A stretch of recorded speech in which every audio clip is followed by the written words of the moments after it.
So good day everyone. So sorry sa short notice kasi alam niyo naman maraming um, ganap actually in Wednesday and Saturdays. So I hope this will help you to understand and to guide you for your semis topic. Okay. So I'll show you the okay. So we will talk about the oxygenation. Okay. If you kung nakikita niyo tong slides, ayan. Brief background lang naman siya, guys. Siguro 15 minutes tapos ko na to para ma-view nyo itong video while you are reviewing. Okay? Then if you have any questions, you can approach me. I'm from duty kasi kaya ngayon lang din ako nakapag-video kasi pagod din. Siyempre. So, while waiting mo. Ay,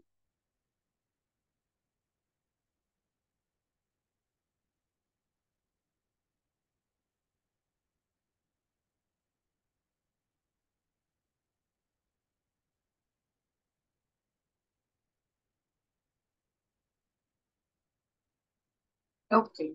The delivery of low flow oxygenation in the unit. So, very fragile kasi ang mga newborn once they are out from uterus or the cervix, di ba?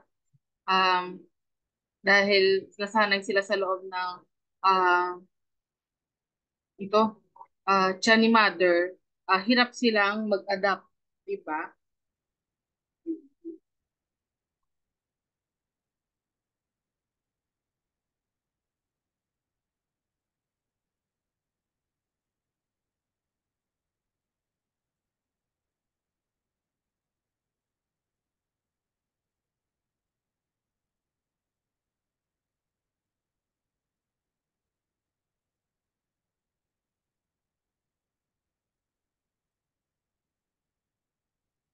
Okay. So, what is oxygenation in the unit? So, oxygen is essential in the reversal and prevention of neonatal hypoxia, di ba? Bumabagsak ang oxygen from the word hypoxia. Okay, so autotherapy goal or oxygen therapy goal is to optimize tissue oxygenation with minimal effects of oxygen toxicity and oxidative stress. So, guys, masama pa rin yung mataas ang oxygenation and mababa ang oxygenation. So, dapat nasa neutral lang tayo, nasa midline, nasa equal lang. Okay, wala nang tataas, wala nang bababa. So indications, yeah, unable to maintain adequate oxygenation due to blockage or dahil may abnormalities or hirap mag-adapt sa environment, di ba? Usually, ano, respiratory distress, central cyanosis, di ba? Pag nagbo-bluish si newborn, yan. Apnea, from the word apnea, di ba? Walang RR or respiratory rate. Then asphyxia, di ba? Walang oxygenation. And low, yan, O2 saturation. So, ito ang guidelines natin. Pag less than 36 weeks si newborn, which is preterm, so ang goal dapat natin is 88 to 92%. Dapat umangat siya, 88 to 92%. Pero ma-alarma tayo kung kunwari 94, tapos bumabagsak hanggang 86, yan, very alarming na siya pag preterm. How about in term, which is, di ba, 37 and above? O, yeah, or 36 and above, we have 90 to 94%. Pero, kung kunwari, sabi nyo, ay, normal, 95, tapos biglang bumabagsak, di ba, sa pulse oxy natin hanggang 88, very alarming na din siya. So, dapat sabi ko sa inyo, walang sosobra, walang kukulang, dapat nasa gitna lang. So, nursing diagnosis, we have inadequate oxygen like death or damaged brain cells or developmental problems. Kung kulang kasi ang oxygen sa body natin, pwedeng magkaroon ng problema sa ating brain cells. Okay? Or kaya meron tayong mga pasyente mukhang normal sa una, pero dahil habang lumalaki siya, nag-iba yung kanyang itsura or yung kanyang internal organs, di ba?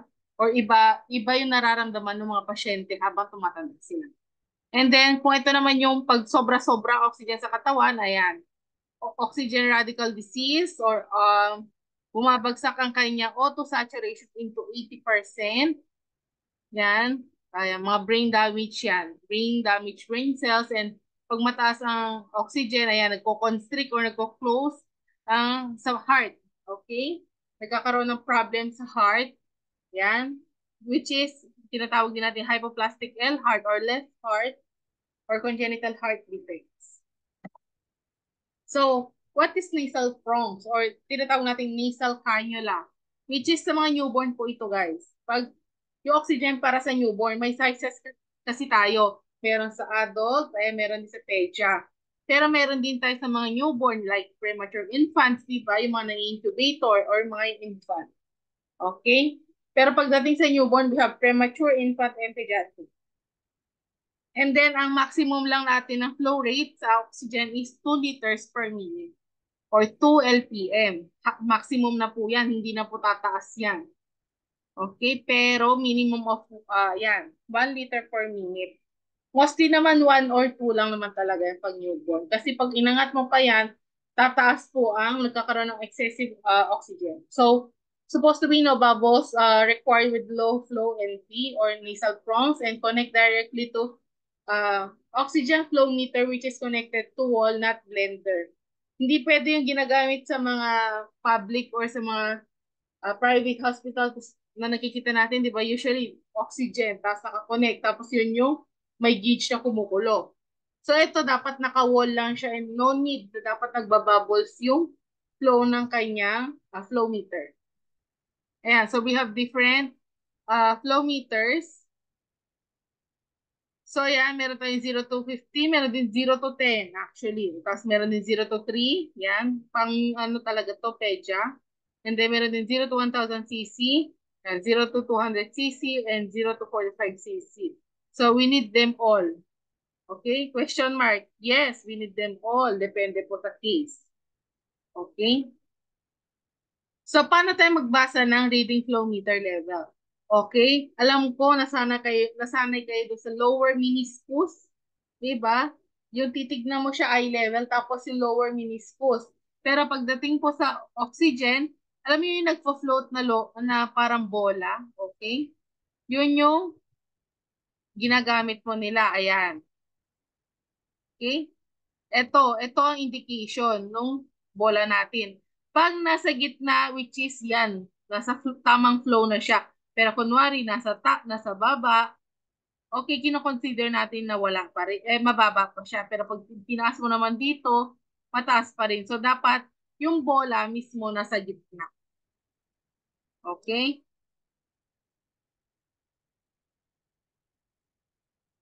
So, ayan. Ito yung sinasabi nating nasal prong. We have different types kasi. Di ba? May pedia, adult. Sabi ko, ito yung nasal prong.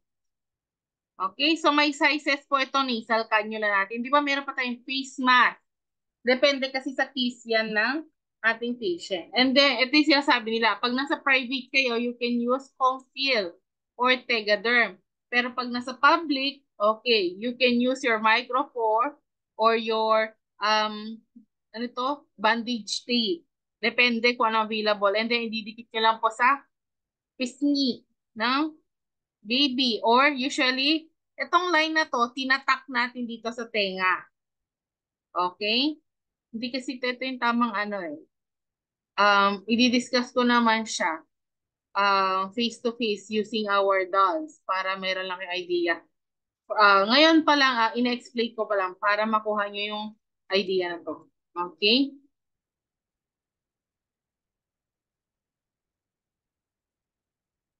So, possible complications of nasal prongs. Yan, cannot use nasal prongs in patients with nasal obstruction like may polyps, may bukol sa loob, yan, choanal atresia, di ba yung mga bingot, yan, kung walang daluyan ng hangin, ayan, depende. Then, skin irritation dahil doon sa mga dinidikit, displacement leads to loss of oxygen, di ba? Minsan pag nakatulog si mother, saan napupunta yung oxygen ni newborn? Minsan nasa bibig na, di ba? Then, improper sizing can lead to nasal obstruction, di ba? Kaya tignan nyo po yung size ng nasal prongs ng newborn. Kasi baka may nakuha nyo yung pedia, may masyadong malaki. Tapos, pinilit yung isiksik sa ilong ni um, patient.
Okay. So, ayan, improper sizing can lead to nasal obstruction. Inadvertent CPAP may be administered depending on size, gas flow, and the infant's anatomy. Sa mga patient na no NGT to. And the irritation if flows are too high or laryngeal nerve stimulus. Okay, so be careful tayo sa pagbibigay ng oxygen sa mga newborn. And then what are the limitations? Ayan, varying oxygenation with changes in minute volume and inspiratory flow and unable to keep bronchs in place. Mouth versus nose breathing is still controversial. Excessive nasal secretions, edema, deviation, keep tubing away from neck to prevent airway obstruction, discrepancies between different flow meter settings. So guys, ito lang naman yung mga limitations natin sa mga newborns. Diba? Pag mag-assess naman tayo ng newborn, makikita natin kung hirap silang huminga. Usually kasi guys, pag hindi umiyak ang bata, yan, hirap na po silang hihinga yan or umubo man lang, nahirapan silang mag-cough. Ano pa, pag iiyak sila walang tunog, tapos nagbo-bluish sila, yun yung mga nahihirapan na. Okay? So, be aware tayo sa mga ganung bagay. So, how can we manage that instances? Okay? So, adjustment of oxygen liter flow must be done slowly to prevent repeated episodes of alternating hyperoxia and hypoxia as can. Okay? So, dapat, kung ano yung pinaglagyan mo, wag mo nang ilipat ang ilipat.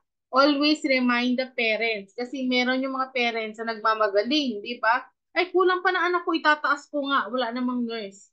Diba? Ugali yan ng mga bantay eh. Pati nagre-regulate ng IV, ugali din nila yan. So, always, okay? Kung kailangan Q15, i-check sila kung Q15, di ba?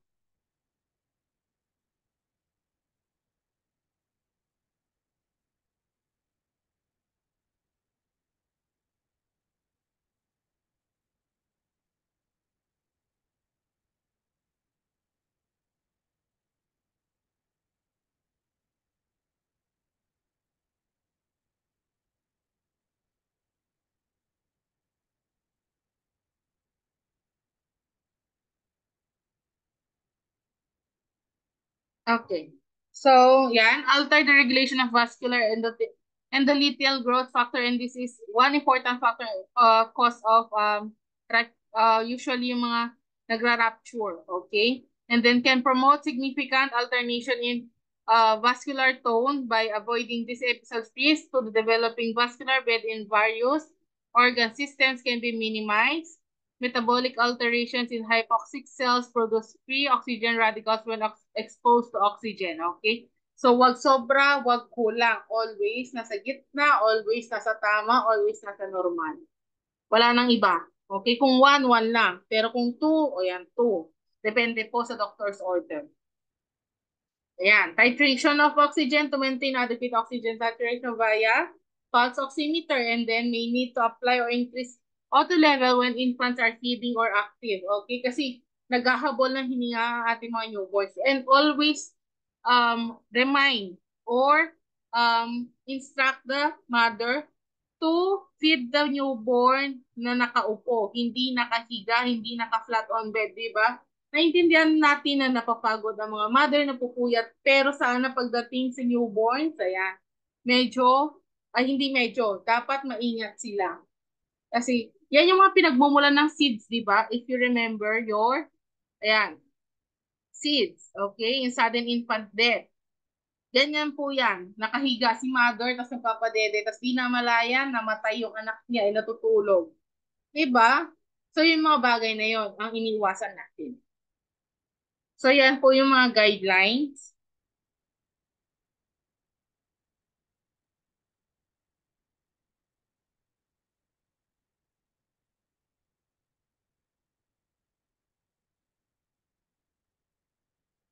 Yan. Yan. So, next na yan. Sa iba naman tayo. Wait lang, ha?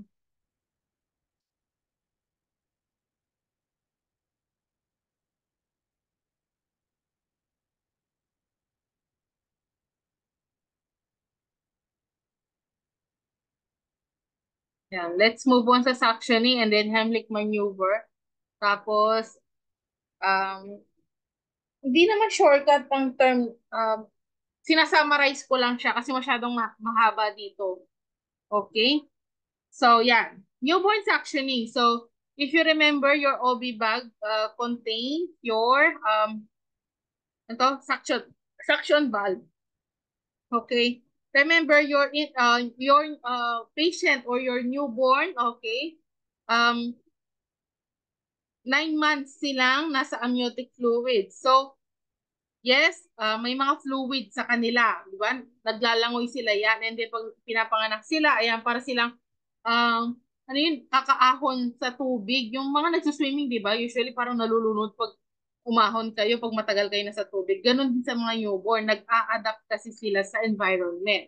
So, our part is, ayan, para ma-clear ang kanilang airway, ayan, pagkalabas sa sinapupunan ni mother, ayan, sinasuction natin yung mga fluids. So, ini-start natin sa ilong, 'di ba, both nostrils, ayan, and then sa bibig, minsan sa tenga. Okay, yan yung mga sinasuction. Pag mag-suction tayo, we use our, ayan, press mo muna bago mo ipasok. Hindi yung kakapasok mo sa kamo i-press. O di parang pinanunok mo sa kanya yung mga fluids, di ba? So, ayan. Kikita nyo yung nasa third picture, di ba? Preterm yung newborn. So, ayan, itong mga term na to. So, para saan nga bang suction? So, suction is the aspiration or removal of secretions from the airway via the nasal passage and the pharynx without tracheal tube or tracheostomy. So, the principle of suctioning are the same whether it is via the child's pharynx or an artificial airway. Okay, so sabi ko nga sa inyo, ayan, mahalaga po na tanggalan natin sila ng fluids. Di ba ma'am, usually ganyan pag umiyak okay naman. Oo, sabi na natin umiyak, pero tanggalan pa rin po natin. Di ba? Lalo na yung mga pasyente hindi nakakahinga. Di ba? Usually, pag adult yan kasi sinasaksyon lalo na pag mga geriatric yan. Talagang sinasaksyon. How come na lang sa mga newborn, di ba? So, kailangan natin po silang tanggalan. So, we have three routes of suctioning. We have oral, sa bibig. Oropharyngeal. Magsisimula ka sa bibig, pababa. Ipapasok mo pababa. Meron kasi tayong tinatawag na suction tip. Ayan yung gumagamit tayo ng suction machine. Pero pag-aaralan nyo po yan sa MS pag third year na kayo. Pero dito, we use suction valve and we have also suction machine din naman and suction tips for newborns. Ayan, oropharyngeal is bibig to pababa. Nasopharyngeal magsisimula sa ilong, pababa. Okay?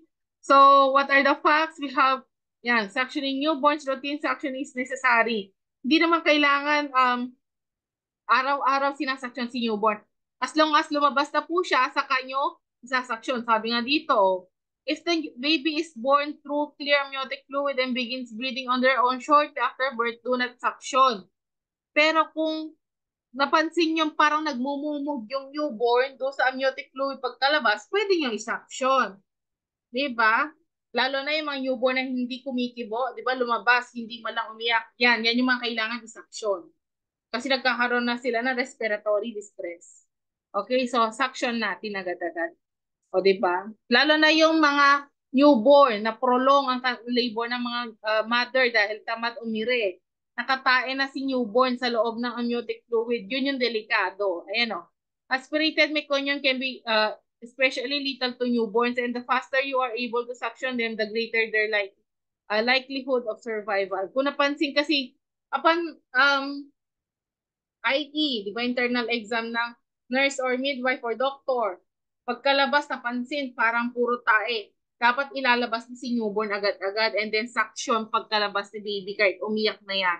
Kasi delikado kung napunta na sa kanilang internal organ. So, as soon as possible na lumabas, kailangan i-suction.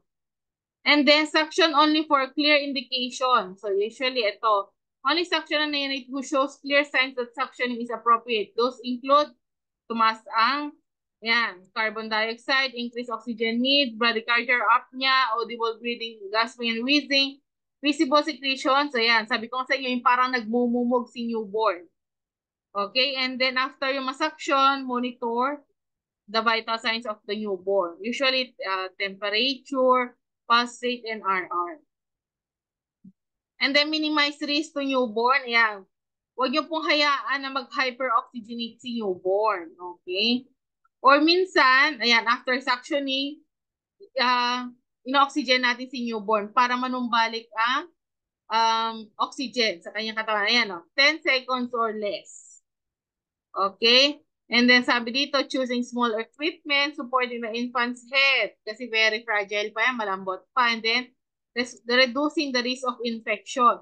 Okay, when we do the suctioning, dapat naka-sterile gloves ka kasi very fragile pa si newborn pagkalabas.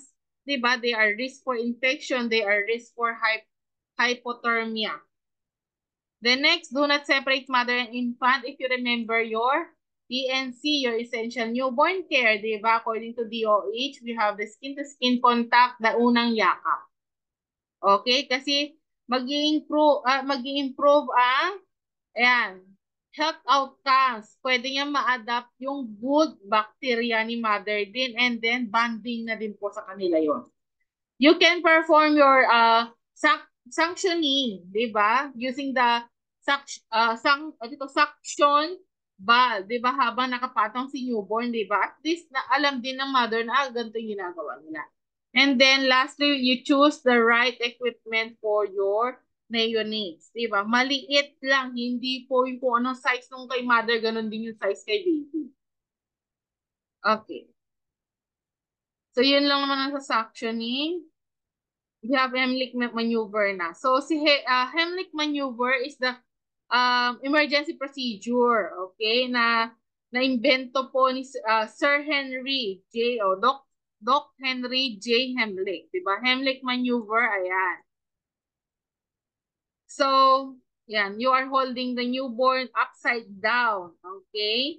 And then, 5 back close. Tuturo ko sa inyo yan using your heel, okay? Heel ng kamay mo. Para siyang hindi naman bubugbugin, parang yung tamang palo lang sa likod ni newborn. Hindi ito mismo yung papalo, ito. Ito yung heel ng kamay mo.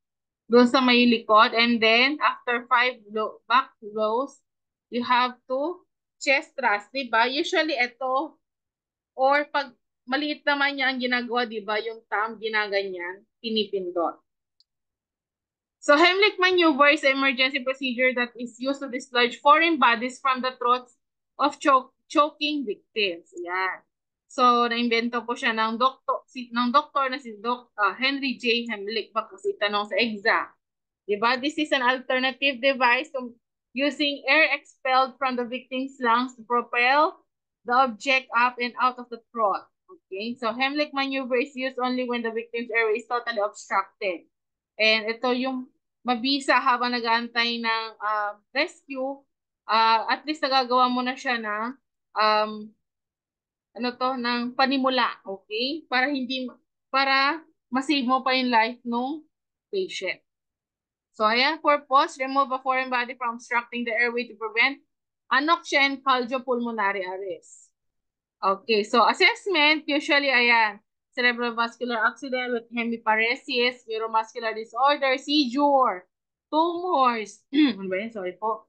Decreased level of consciousness, heavy narcotic or sedative use, alcohol intoxication, diminish or absent cough and gag reflex. So ayan, i-assess mo daw ang airway ni patient, which usually ito mga child, di ba? Yung mga mahilig magsuksok sa ilong. Okay, yung sa bibig, yan. Di ba yung nakakalunok ng piso, di ba? Kung mahilig kayo manood ng Grey's Anatomy, di ba?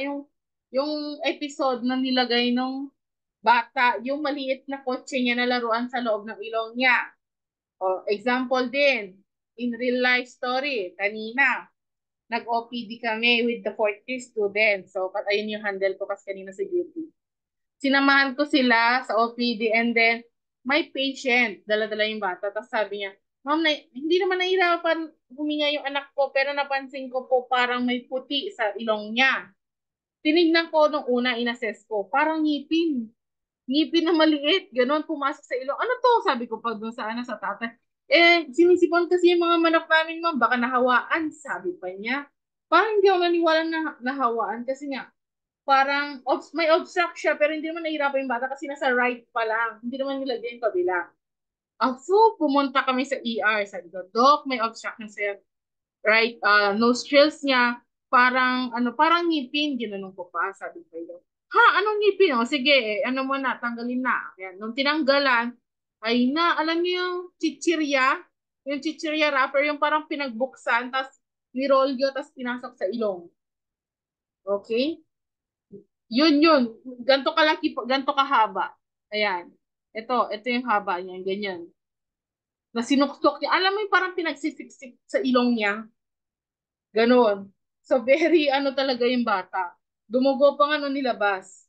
Kasi nga, di ba nagkaroon ng obstruction, nakakatakot. So, dapat maging maingat tayo sa mga pamangkin or pinsan nating mga nakakaliit din, ha? O, meron din mga bata, di ba? Na hindi siya sa bagong panganak na nanay niya. O ang ginawa niya sa kapatid niya, sinusukan niya na kung ano-ano sa ilong, di ba? So, yun yung mga bagay na kailangan, natin, pakaingatan. Okay? So, usually, ang mga signs and symptoms is yan. Nagbo-bluish, um, yung gustong umiyak ng bata pero hindi niya malabas, tapos yung cough niya, di ba, supposed to, ganon. Eh, ganon lang, yung mahina lang. So, yun yung mga assessment natin. Or, pag, hindi siya kumikibo, parang nakatingin lang sa'yo, usually yun yung gagawin natin. So, ayan, equipment, no equipment is mandatory. Suction equipment and emergency card are useful if in hospital settings. So, yeah. What to do? Determine if the baby can cough. Okay? Oh, paki-check if she or he can cough or make sound. Okay, yeah. If your baby can cough forcefully or cry strongly, do not attempt the following steps to dislodge it. Okay? I-monitor lang natin siya. I-check natin kung nakakaiyak o hindi. Then, check if the baby is breathing. Yeah, baby cannot cough or cry or make any sounds or at all. You should immediately check his breathing. Usually, guys, paano tayo mag-check ng breathing? Tinitilt po natin yung head ni patient, hindi hyperflex. As in, tinitilt lang ng konti para magkaroon ng airway. Di ba? Pag medyo tinaas mo to, medyo nagkakaano, di ba? Parang, nakakahinga ako ng maayos. Di ba? Yung iba nga tumitingin pa sa taas para lang makahinga ng maayos. So, yun. And then, yan, call emergency services while doing your, Heimlich maneuver. Then, dislodging airway obstruction kung kaya naman. Ayan. Prepare to give back flow. Sabi ko sa inyo, paano magbigay, okay? Gagamitin natin itong heel ng kamay and then ito yung shoulder ng baby. Dito tayo sa gitna. Diyan tayo papalo. Okay? And then, ilalagay niyo si newborn upside down. Ibababa niyo lang yung ulo niya. And then, paano ba? O, for example, ito. Yung pusa ko. Ayan. Gaganon niyo lang yung ulo niya. Yan. Ibababa nyo lang and then paluluili ko. Okay? Sorry, Milo.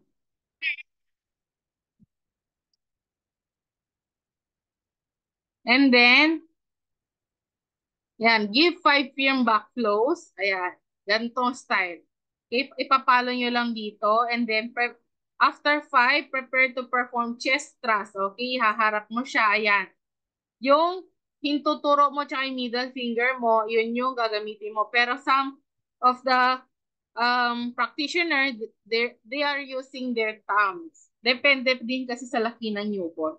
And then after you're doing your 5 chest thrust, ipipress nyo lang ng konti, hindi yung tawag dito yung sobrang lalim. Okay? Yan. Usually,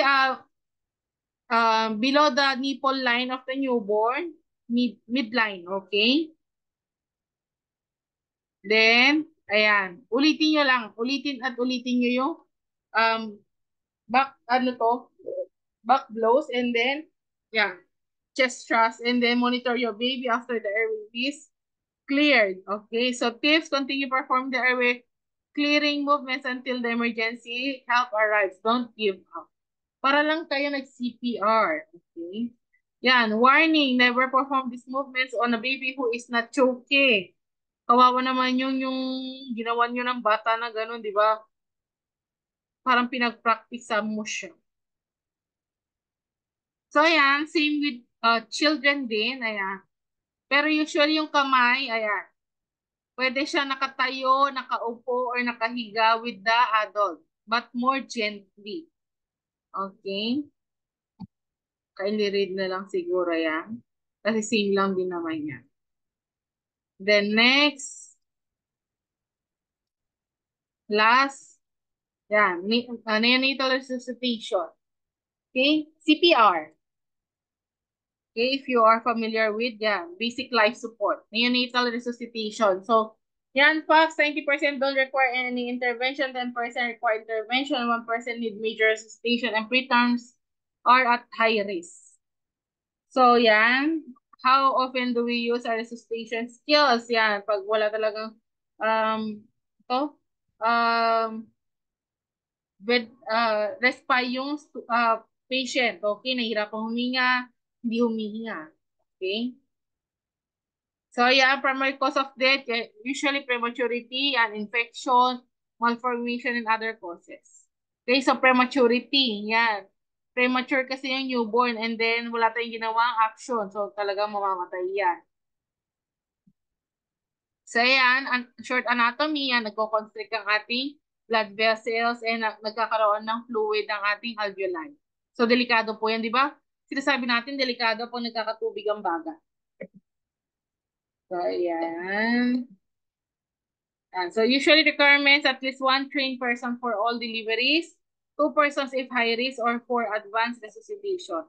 So ito yung mga kailangan nating nasa DR, di ba?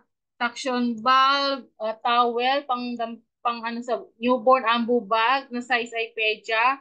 Yan, suction tip ito. Umbilical cord clamp. Ito ay endotracheal tube. Yun yung tubo na sinasabi. And then, ito yung parang incubator. Iba yung tsura kasi eh. And then, oxygen or suction machine. Okay?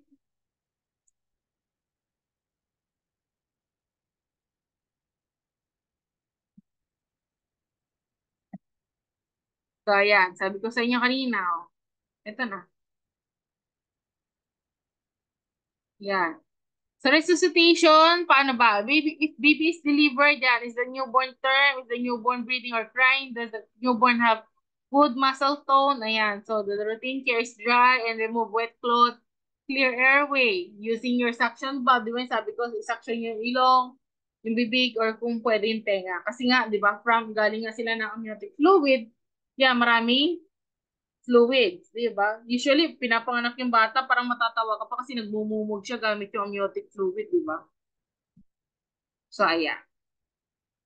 So, dry thoroughly, remove wet. Usually, sa ENC na to, nabanggit sa inyo eh. And then, yeah, routine care, vigorous term infants with no high risk. With no risk factors, babies who required but responded to initial steps, they now can stay with mother or skin-to-skin contact, recommended clear airway, dry newborn, provide ongoing evaluation like breathing activity color or your Apgar scoring, and then transfer to newborn nursery. Yeah, so ito yung mga brief background natin ng parang patophy. Yan. Ito yung sinasabi sa inyong tilt. Okay? Ito yung tama. Ititilt nyo to. Itataas nyo yung head niya para maganda yung airway ng pagpasok. Ito, this is the correct position. Tinitilt natin yung head. To flex. Parang yung baba, umabot na sa kanyang chest. And then, too extended or hyper extended, di ba? Masyadong mataas.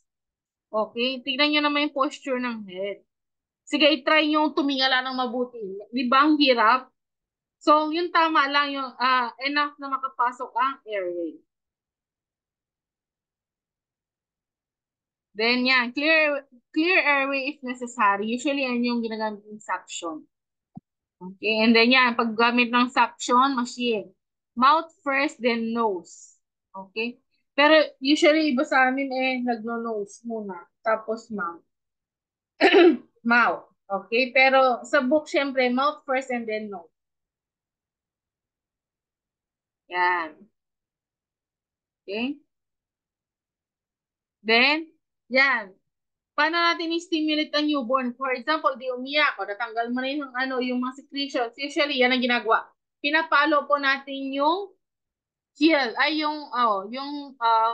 to, ano nang dapag ng paa niya, ginaganon natin or pinipitik natin.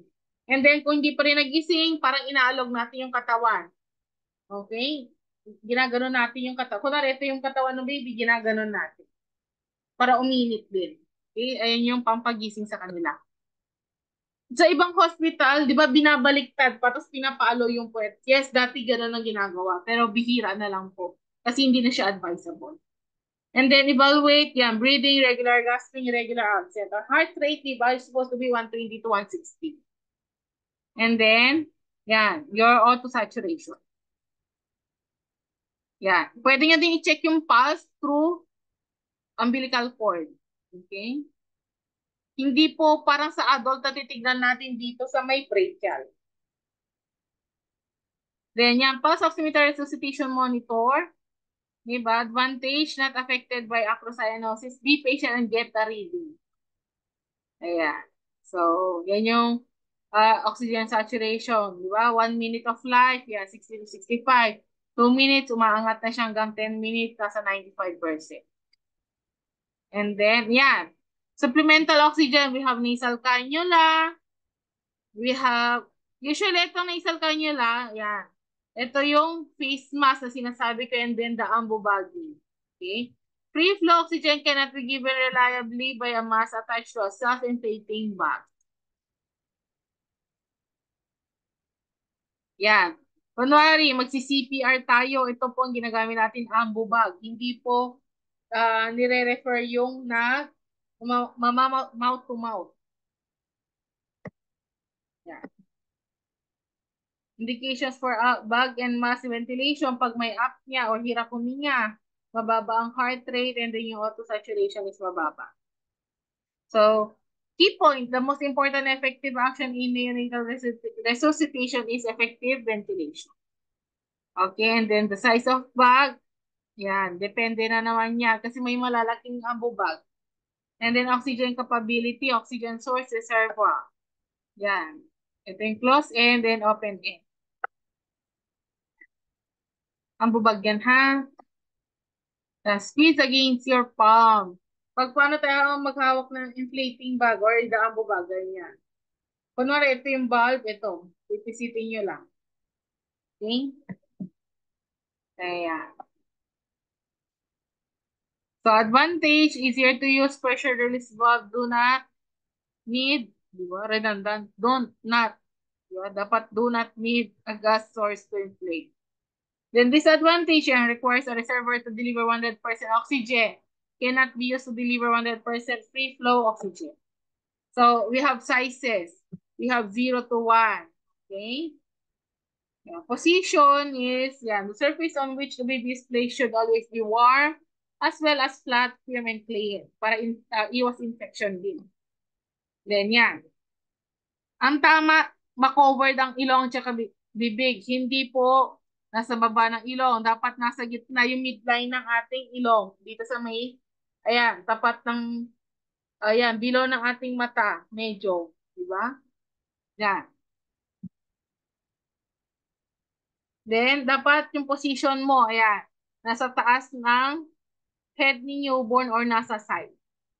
Okay? Hindi nasa, ayan, hindi ganito. Palito. So, ayan.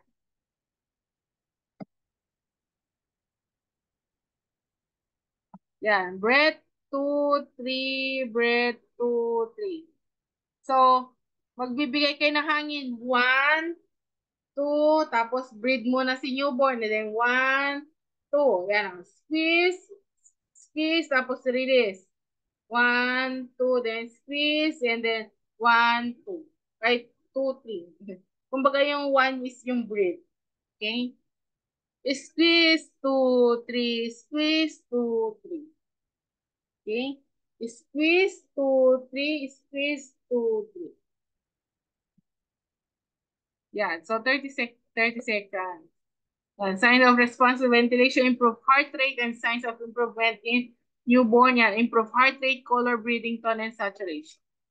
So, contraindications, ayan, magkakaroon ng hernia and then, yeah, meconium stain liquor.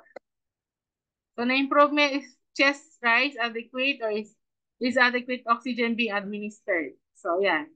Mr. Sopa, don't forget, adjust mask on the face, reposition the head to open airway, suction mouth, then nose, open mouth and lift jaw forward, gradually increase pressure every few breaths until visible chest rise is noted and the alternative airway. When to stop, yan, heart rate above 100 per minute and spontaneous breathing, baby in pause resuscitation care. Always check the vital signs of your patient pag nakakahinga na siya. Yan. Paulit-ulit na lang. Ayan, ito yung sinasabi ko. Kung gusto nyo gamitin yung thumb nyo, ayan, pwede yung thumb technique, pwede din yung, yan, two-finger technique. Ayan. Di ba? Napansin yung xiphoid process, tapos sa ilalim. Yan. Yan. So, CPR naman yan. 3 chest compressions, then 1 ventilation. Okay? 90 chest compressions to 30 ventilation in 1 minute. Usually, 30. 30 ka nagaganon, tapos, 2 beses ka mag-abo-bagging, tapos 30 ulit pag wala pa rin. Yan. Consists of 3 compression and 1 ventilation, 120 events in 60 seconds, and 1 side gas in 2 seconds. 1 and 2 and 3 and breath. Okay? Gano'n na pagbilang. 1 and 2 and 3. Yan. So, ayan. Mga nabanggit ko na kanina. Yeah, when heart rate is 60 per minute or more, pwede ka na mag-stop. Okay? Ito yung intubation, yung pinapasok na tubo. Ito yung sinasabing EP tube. Yeah. Most especially sa mga pasyenteng nakaka-e na si baby sa loob. Ayan, ito yung intubation set. Yan. Number 1 ang ginagamit sa sizes for full term, number 0 for preterm or low birth weight, and then number 00 for extremely preterm. Lalo na yung parang liliit, yung kalaki ng bote ng Coke na maliliit. Yan. Yan. Nag-hyperflex sila, di ba? O, ito yung sa ating pharynx or larynx. Yan. Epiglottis, vocal cords, yan. Glottis, esophagus.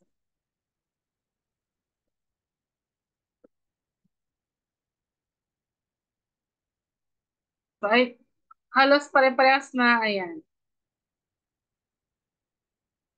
So, usually pag wala na talaga, nag-epinephrine kasi si Doc, di ba? Para bumalik yung heart contractility. Ito yung mga medications. You can read naman na yan. Signs of hypovolemia, volume expansion, ayan, normal saline. Ayan. So, yun. More on oxygenation tayo and resuscitation, Heimlich maneuver, nasal talks. So, yun yung mga re-reviewin nyo. Ayan. Pasensya, medyo tumagal. Okay? So, kahit papano, natakel ng konti para ma-understood nyo. Okay?